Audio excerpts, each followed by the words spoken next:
हरे कृष्णा। हम लोग शिला प्रभुपाद जी की book science of self realization chapter 4 का पार्ट 1 कृष्ण अथवा क्राइस्ट एक ही नाम है पढ़ रहे थे। और इसमें बात यहाँ तक आई थी कि प्रभुपाद जी ने बताया कि क्योंकि आप लोग शास्त्र की आप लोग जीसस की आज्ञा का पूरी तरीके से पालन नहीं कर रहे हैं, इसलिए प्रचार नहीं हो पा रहा है। तो उन्होंने पूछा हम क्या आज्ञा का पालन नहीं कर रहे, तो प्रभुपाद जी ने कहा कि आप पशु हत्या पशु वध आदि कर रहे हैं। तो उसके बाद उन्होंने पूछा मतलब वेज के ऊपर बात हुई थी कि ये जो फूल पत्ती आहार ये सब दिया जो जाता है भगवान को, क्या इसमें पाप नहीं लगता? तो उन्होंने बताया ये भगवान की आज्ञा है, और सुप्रीम की जब आज्ञा होती है और उसके अनुसार अगर हम चलते हैं तो हमें पाप नहीं लगता। वो डिटेल में हम चर्चा कर चुके हैं ऑलरेडी।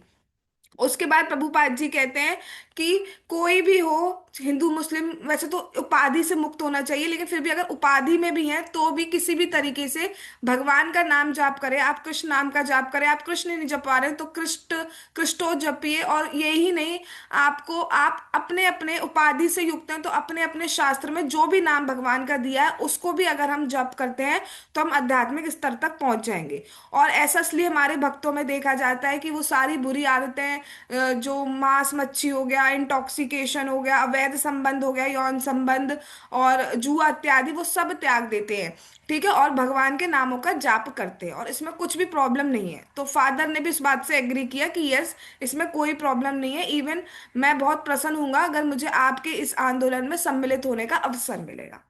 इतनी बात हो गई थी। अब आगे श्रीला प्रभुपाद क्या कह रहे हैं उसको हम पढ़ते हैं। भावना, पढ़ो बेटा, शीला प्रभुपाद जी का पढ़िए। हरे कृष्णा। हरे कृष्णा। जी नहीं, हम आपसे क्रिश्चियन। हम यहीं से पढ़ना है। हाँ हाँ। जी नहीं, हम आपसे क्रिश्चियन चर्च के प्रतिनिधि के रूप में निवेदन कर रहे हैं। चर्चों चर्चों को बंद रखने के स्थान पर उन्हें हम लोगों को क्या ना दे दिया जाए। सॉरी, लोगों को क्यों ना दे दिया जाए। हम हम दिन में 24 घंटे भगवान के नाम का कीर्तन करेंगे। अनेक स्थानों पर हम लोगों ने चर्च चर्च खरीदे हैं जो लगभग बंद पड़े हुए थे, क्योंकि कोई भी उन चर्चों में नहीं जा नहीं रहा था। लंदन में मैंने देखा कि सैकड़ों चर्च बंद पड़े हुए थे। यहाँ सांसारिक उद्देश्यों के लिए प्रयोग में लाए जा रहे थे। हमने लॉस एंजल्स में एक ऐसा ही चर्च खरीदा है। उस चर्च को इसलिए बेचा गया क्योंकि वहाँ कोई नहीं आता था। परंतु यदि आप उसी चर्च में आज जाएं तो आप देखेंगे कि हजारों की संख्या में लोग वहां आते हैं। कोई भी बुद्धिमान व्यक्ति 5 मिनट में ही यह समझ सकता है कि भगवान क्या है। इसके लिए 5 घंटे की आवश्यकता नहीं पड़ती। हरे कृष्णा।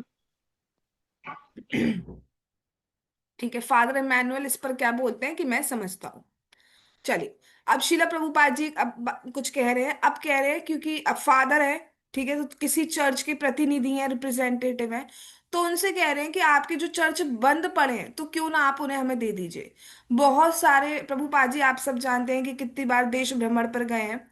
हाँ, और बाहर की जो कंट्रीज हैं उनमें चर्च थे वो लगभग बंद हो गए थे क्योंकि लोग उनमें आते नहीं थे, इतने ज्यादा मतलब आसक्त हो गए अपने भोगों में, सेंस ग्रेटिफिकेशन में, कि चर्च में जा नहीं रहे थे, हिप्पीज बन रहे हैं, चर्च में जा नहीं रहे थे। तो उन चर्चों को प्रभुपाद जी ने खरीदा और मंदिर बनाया, और उसमें चौबीसों घंटे कीर्तन होते हैं, भगवान की कथा होती है, सेवा होती है। तो वहां पे अगर कोई 5 मिनट के लिए भी जाएगा तो ये एक्सपीरियंस ले सकता है, ये अनुभव कर सकता है कि मंदिर क्या होता है या भगवान क्या है। उसके लिए 5 घंटे की भी आवश्यकता नहीं पड़ेगी। आप 10 मिनट के लिए इस्कॉन टेम्पल में जाएंगे, वो कीर्तन से आप जेन्युइनली रिलिश कर पाएंगे इस चीज को।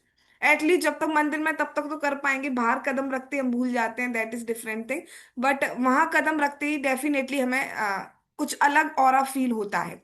तो वही बात शिला प्रभुपाद यहाँ कह रहे हैं। हमने लॉस एंजलिस में भी देखा था, वहां पे भी चर्च बनता, हमने उसको खरीदा और आज इतना बड़ा सेंटर वो बन चुका है, इतना बड़ा टेम्पल बन चुका है कि जहाँ कोई नहीं आता था वहाँ हजारों की तादाद में लोग आते हैं और जाप करते हैं, भगवान की कथा सुनते हैं, कीर्तन में पार्टिसिपेट करते हैं, नृत्य करते हैं भगवान के विग्रहों के समक्ष।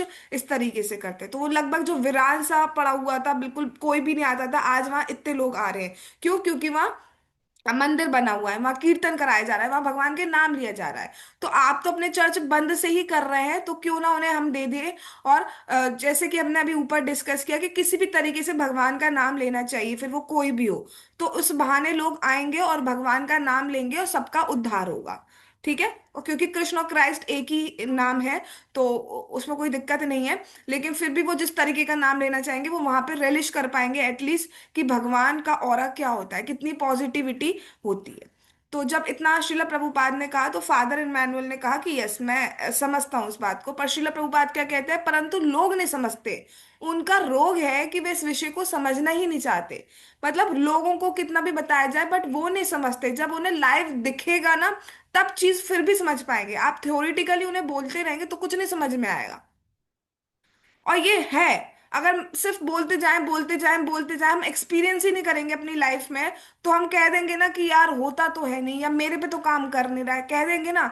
तो वही बात है, इसलिए हम टेम्पल जाते हैं और समझ पाते हैं कि हाँ तपस्या क्या होती है। बूढ़े हो गए हैं, बारिश आ रही है, भयंकर ठंड पड़ रही है, इसलिए स्टिल मंगल आरती में डेली जा रहे हैं, स्टिल ब्रह्म मुहूर्त में उतरे हैं, स्टिल अपना जाप सेम टाइम पे पूरा कर रहे हैं। तो ये तपस्या ही है और क्या है। तो जब हम टेम्पल जाते हैं तब जाके हम सीख पाते हैं कि यस, कितने पुराने हो गए, 30 साल हो गए, 40 साल हो गए, 20 साल हो गए, लेकिन फिर भी उन्होंने एक दिन भी जो है उनके उत्साह में कोई कमी नहीं आई है। तो ये जाके हम वहां जाके सीख पाते हैं, कितनी भी ठंड हो। आप सबने अगर सुबह मंगल आरती का दर्शन करते हो तो एक माता जी को देखा होगा जो हमेशा कृष्ण बलराम के सामने खड़ी होती हैं, सेम टाइम पे, और सिर्फ कृष्ण बलराम के सामने ही खड़ी होती हैं। कितनी भी ठंड आ जाए, गर्मी आ जाए, तो यहाँ से हम देख सकते हैं उनकी कितनी रुचि होगी भगवान से। राइट, सेम और सेम स्पॉट है उनका। और हर कोई पहचान जाएगा, जिस जो डेली दर्शन करता है, कोई कह ही नहीं सकता, हर कोई पहचान जाएगा। तो उससे हम सीख पाते हैं कि यह श्रद्धा क्या होती है, निष्ठा क्या होती है, रुचि क्या होती है, वो हम समझ पाते हैं। तो उससे हमारे अंदर भी उत्साह आता है कि यस वो कर सकते हैं, तो हम चलो वहां जाके नहीं कर पा रहे, एटलीस्ट ऑनलाइन तो कर लें। तो हमारे अंदर भी एक उत्साह, एक इंस्पिरेशन हमको मिलती है। अतिथि वहां पे हमने बताई था ना कि एक तो फादर मैनुअल है, शिला प्रभुपाद है, और कोई और थर्ड पर्सन यानी कि अतिथि भी है। अतिथि क्या कहते हैं, मैं सोचता हूँ कि भगवान को समझना बुद्धि का नहीं वरन विनम्रता का प्रश्न है। तो वो जो अतिथि है वो कहते हैं कि भगवान को बुद्धि से नहीं समझा जा सकता, भगवान को विनम्रता से समझा जाएगा। जितना हम विनम्र होंगे उतना हम भगवान को समझ पाएंगे। अब प्रभुपाद जी इस पर क्या कहते हैं देखते हैं।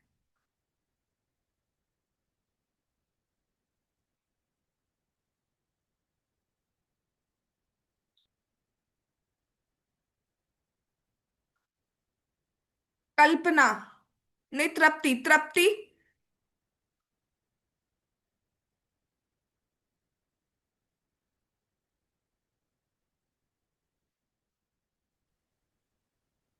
अच्छा, मैं बोलूं?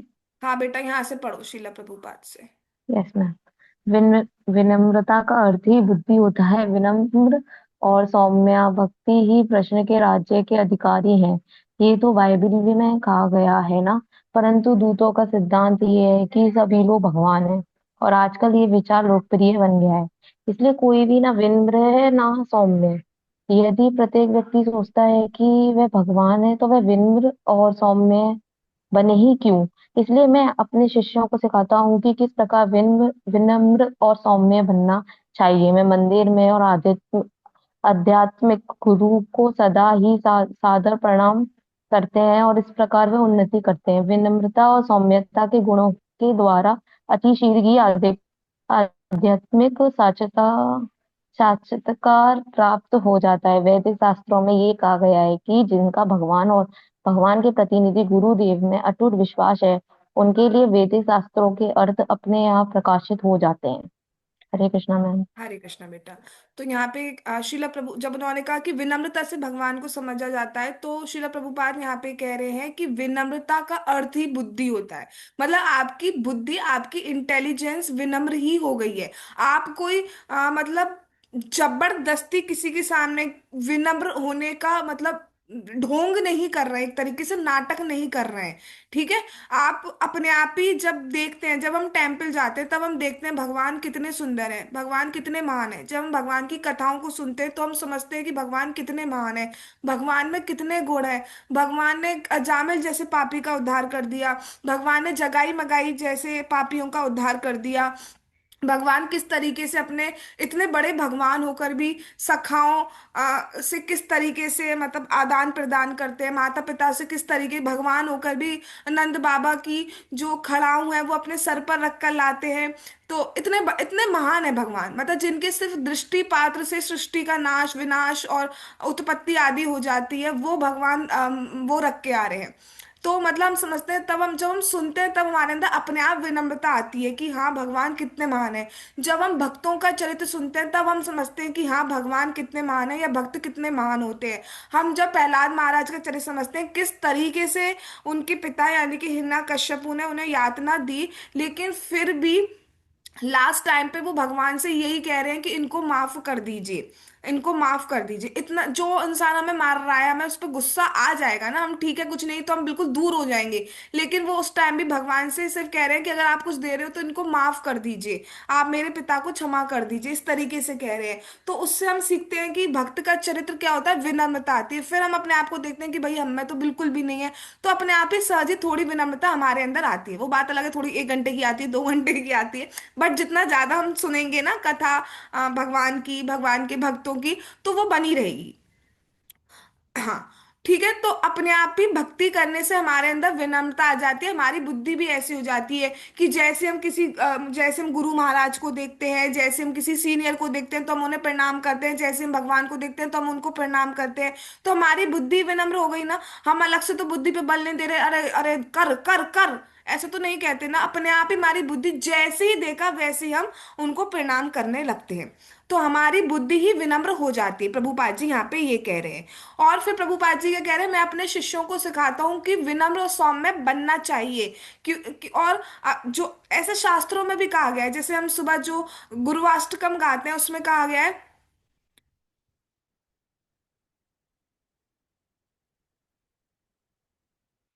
हम्म, जिसमें कहा गया है ना कि गुरु ही जो हरि के समान है।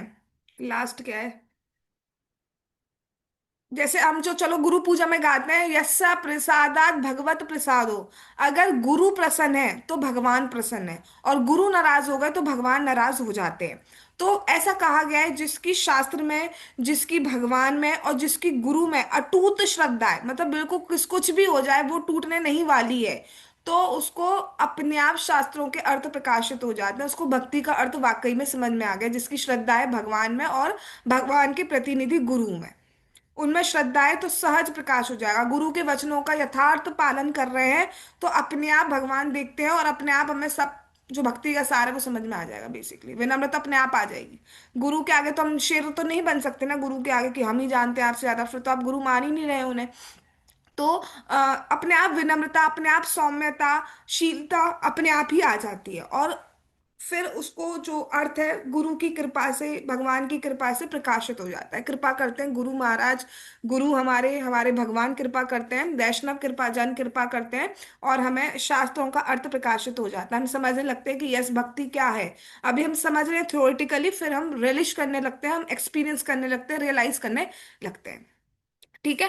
तो यहाँ पे भगवान और गुरु को स्पेशली बोला उन्होंने। तो अब फादर कहते हैं कि क्या ये विनम्र व्यवहार सभी के साथ नहीं होना चाहिए, मतलब आप तो स्पेशली गुरु के ऊपर या भगवान के ऊपर कह रहे हो, तो क्या सबके साथ हमें विनम्र नहीं होना चाहिए? तो प्रभुपाद जी क्या कहते हैं।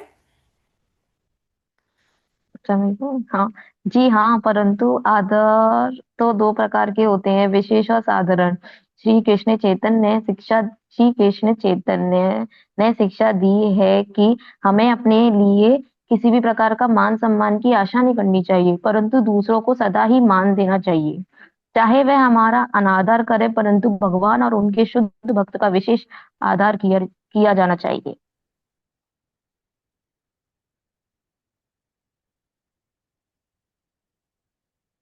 हम्म। तो प्रभुपाद जी कह रहे हैं हाँ, हमें सबको, सबके साथ विनम्र व्यवहार करना चाहिए, हमें सबको आदर देना चाहिए। ठीक है, लेकिन दो प्रकार के आदर आदर होते हैं, एक विशेष आदर होता है, एक साधारण आदर होता है। जो हमारे गुरु हैं, जो भगवान है, वैष्णव जन है, उनको हम विशेष आदर देते हैं। हमारे माता पिता हो गए, इनको हम विशेष आदर देते हैं, बड़े हो गए। और कुछ आदर होता है जो हम साधारण देते हैं, जो जैसे हमारे संघ के लोग हो गए, हमारे कलीग्स हो गए, हमारे साथ उठने बैठने वाले दोस्त आदि, ये सब, इनको हम साधारण आदर देते हैं। आदर तो और मतलब बाहर कोई अनजान भी मिल रहा है तो उसको हम साधारण आदर देते हैं, बट जिससे हमारा स्पेशल संबंध है, दोस्त का भी संबंध है, अगर किसी से हमारा, मम्मी पापा का कोई स्पेशल जिससे हम संबंध मानते हैं, उसको हम विशेष आदर देते हैं। फिर हमारे गुरु हो गए, भगवान हो गए, भक्त हो गए, माता पिता हो गए, बहन भाई हो गए, जिससे हम अपना संबंध मान रहे हैं। और जो हमें, जैसे हम किसी, सपोज किसी ओला कर रहे हैं या ऑटो कर रहे हैं, उसमें हम जा रहे हैं, तो हम बदतमीज से तो बात नहीं करेंगे, तो उनको साधारण आदर दिया जाता है।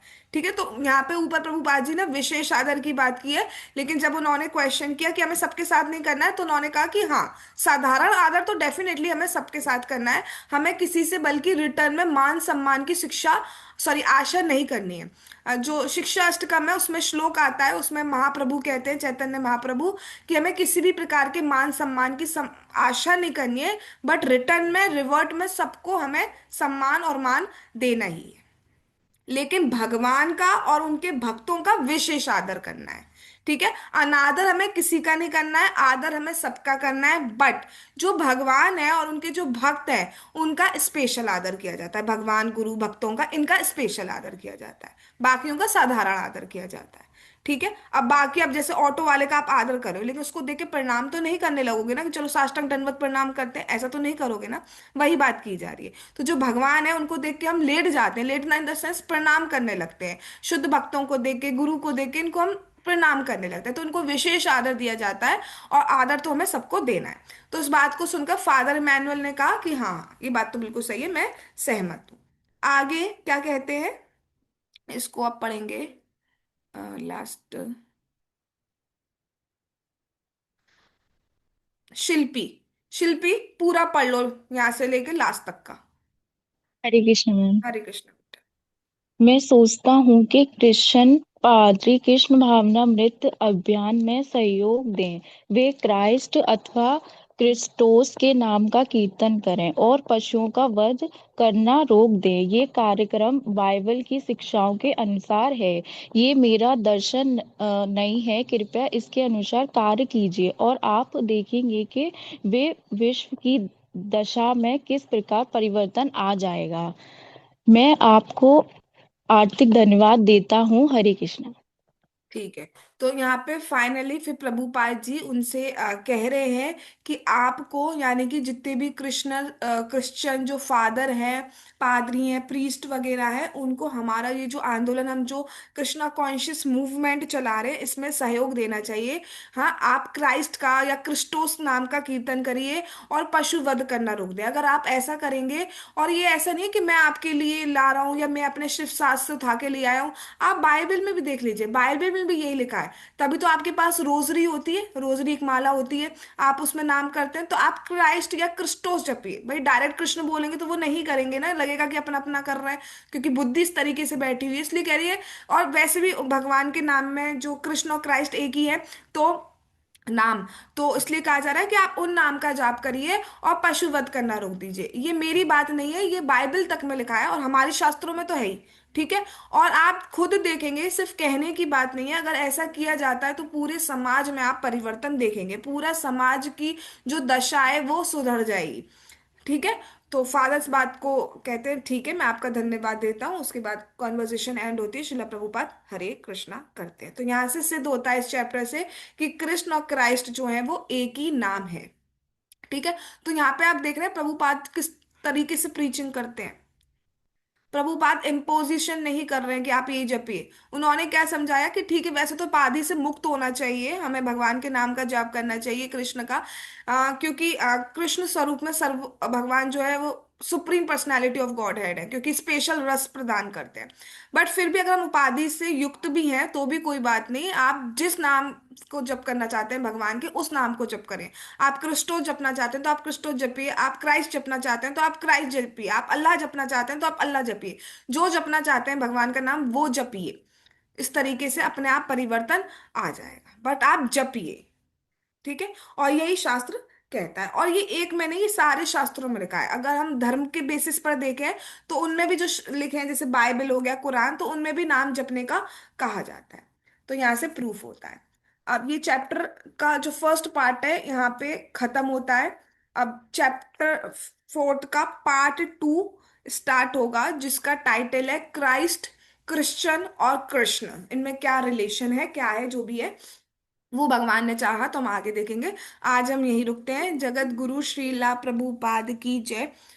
Science of self realization book की जय। श्री श्री गौर निताई की जय। श्री श्री कृष्ण बलराम की जय। श्री श्री ललिता विशाखा राधे श्याम की जय। श्री वृंदावन धाम की जय। हरे कृष्ण महामंत्र की जय। श्री जगन्नाथ श्री बलदेव श्री सुभद्रा महारानी की जय। निताई गौर प्रेमानंदे हरि हरि बोल। हरे कृष्णा कृष्णा कृष्णा हरे हरे, हरे राम राम राम हरे हरे। वंशा कल्पतरु व्यश्चा कृपा सिंधु भयेव पतितानां पावनेभ्यो वैष्णवेभ्यो नमो नमः। All glories to assembled devotees. Hare Krishna. Thanks for coming.